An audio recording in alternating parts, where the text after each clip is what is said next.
you really want to do this, John? Hell yes, let's do this. So in this video, I'm going to compare my EVH 5153, the 50 watt version with the EL34s, to the Fractal Audio XFX3, the Neural DSP Quad Cortex, and the Fender Tone Master Pro. Now, if you've been following the channel, I already did this comparison a little while ago, twice. And the first one was a little bit controversial because the Fender Tone Master Pro didn't come out sounding really great, to be honest. And then they updated the unit with updated amp models, and it still didn't really sound good, to my ears anyway. But now they've come out with another update, and supposedly the reason for the Tone Master Pro sounding so off in comparison to my real amplifier was, one, because of the fact that I don't have an EVH 100 watt stealth, but I think you'll find later in this video that that doesn't really matter because you can make them sound very, very close. And two, that the IR block in the Tone Master Pro didn't have impedance curve modeling, which they've now added, which is great. Now, earlier this week, I did another video where I compared some of the new amp models, the Orange Rockerverb and the Soldano, to my real Orange and my real Soldano, and that turned out great. They sounded super accurate. So now I was just very curious to see if the EVH model in the Tone Master Pro would sound better. So we're going to try it and have a lot of fun. And I hope that this time the model in the Fender will sound much, much better. But we will see. Now, recently Fractal Audio also put some stealth 100 watt models into their XFX, which is great. So we're going to use that as well. And in the Quad Cortex, I'm going to just compare my amplifier to the 100 watt stealth 6L6 model, as that's what the other models in the Fractal and the Tone Master Pro are also based on. And all of the modelers now have proper impedance curve modeling. Now, I will say though, that when I was playing through the Tone Master Pro, the EVH Stealth 100 models in there, even with the stock cabinet, it always just felt and sounded off to me. Way too loose, way too flubby, but it's going to be super interesting and fun to see if this time it does sound better indeed. I don't want to waste too much of your time, so let's go over some of the details, okay? So the amplifier is being fed into my RedSeven Amplification Amp Central reactive load, a great reactive load with a great impedance curve. It's a great sort of general curve, roughly based on a V30 and a greenback. Of course, I'm going to use the amplifier on the red channel with the basic EQ controls to noon, presence bumped up just a little bit, and the resonance a little bit under noon. Now, what you'll notice with the stealth models in the modelers is that the presence control on the Stealth 100 watt EVH is a little bit darker. So you're going to have to crank it up way more to get the same brightness out of those amp models, okay?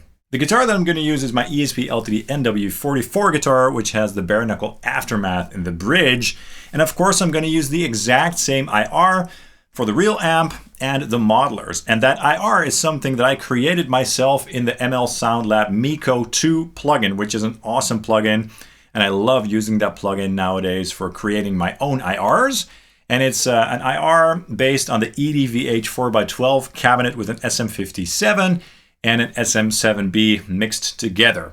For the real amplifier, I'm just using the Miko 2 plugin itself.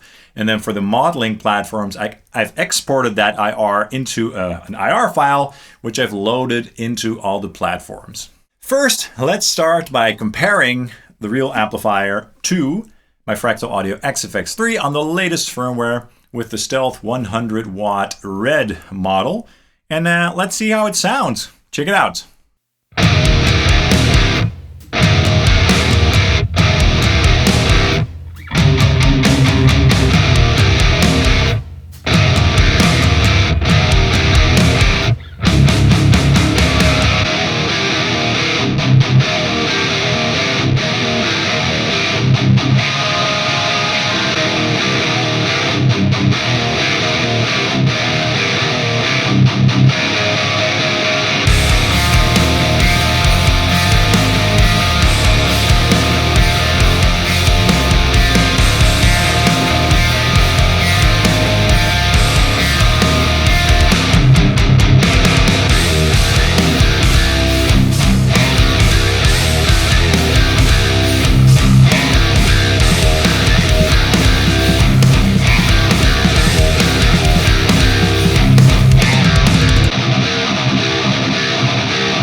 right, that was impressive. I mean, the fractal stuff is always impressive. And for the impedance curve, I just used the EVH 4x12 cabinet.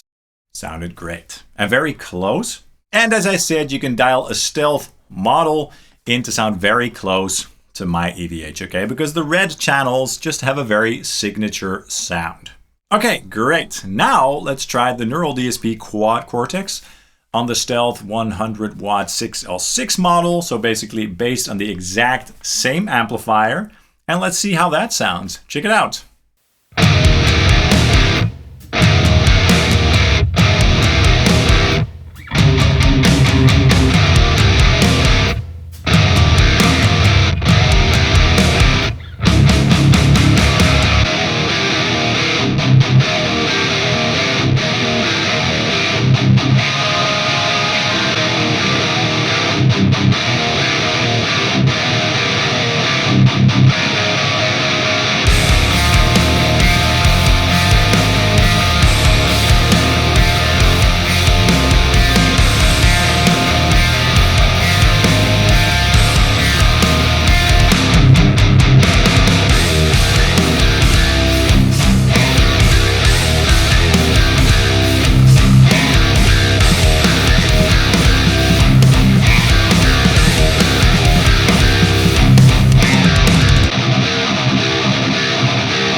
That also sounded great. Again, a slight difference in the overall EQ curve, so to speak, but very close indeed. And again, the IR was just loaded into the IR block after the amp block. Simple setup, and it sounds awesome. So I think so far, the XFX3 and the Quad Cortex came out really close. So again, to echo what I said, this amplifier can be dialed in to sound very close to an EVH 100 watt Stealth or vice versa, okay? Now we're gonna check out the Fender Tone Master Pro, okay? This is gonna be interesting. So this has the latest update, and of course I'm doing the 100 watt Stealth model on there as well. And in the IR block, I've also loaded up that ML SoundLab Miko 2 IR that I made, and I used the EVH 4x12 impedance curve, which is also what I used in the fractal, okay?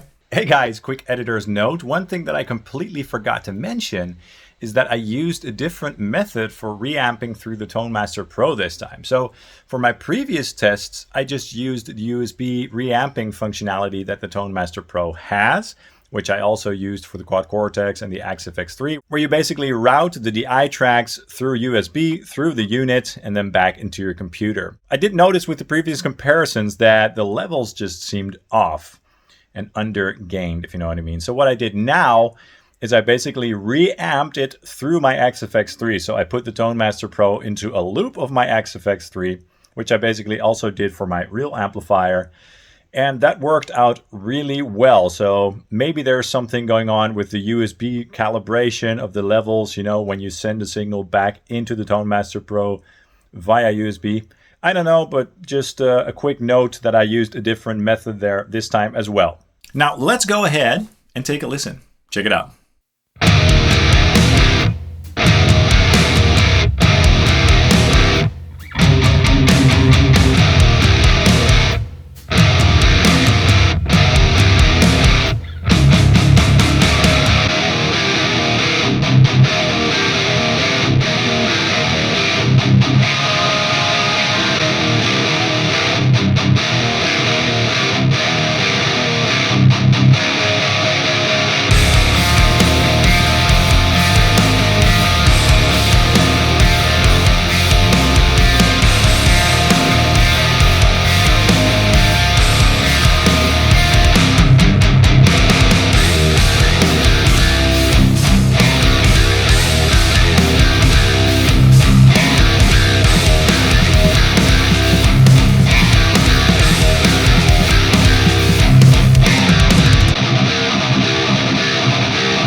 Okay, that was much better than it was before.